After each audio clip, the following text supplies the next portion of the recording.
Summer 1944. France. The Allied invasion of Normandy had succeeded, but victory was far from guaranteed. German forces were retreating, regrouping, and waiting for the right moment to counterattack. One mistake by the Allies could turn liberation into disaster. To win, the U.S. Army needed time, so they decided not to fight. They decided to lie. Hidden behind the front lines was a top-secret unit officially called the 23rd Headquarters Special Troops.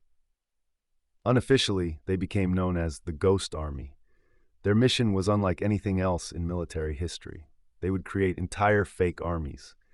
The Ghost Army wasn't made up of traditional soldiers. Its ranks included artists, engineers, sound technicians, architects, designers, and radio specialists, men who, in civilian life, would never have carried rifles into combat.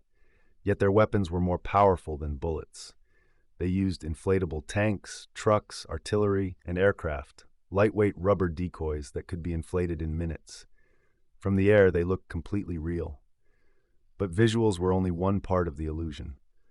Sound teams set up massive speakers that blasted recordings of real armored units, engines roaring, tanks clanking, soldiers shouting orders, sounds that could travel miles through the countryside.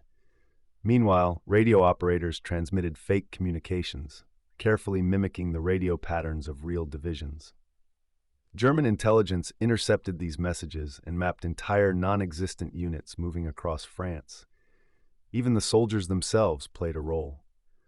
Ghost Army troops wore the insignia of different divisions.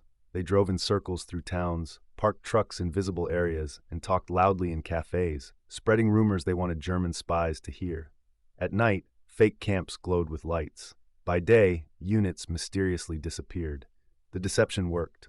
In one major operation near the Rhine River, the Ghost Army convinced German commanders that a massive armored crossing would take place miles away from the real crossing point.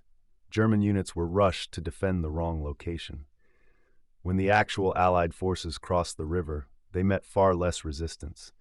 Again and again, German commanders reacted to threats that didn't exist, while real attacks smashed through weakened defenses elsewhere. The Ghost Army carried out over 20 major deception operations during the war.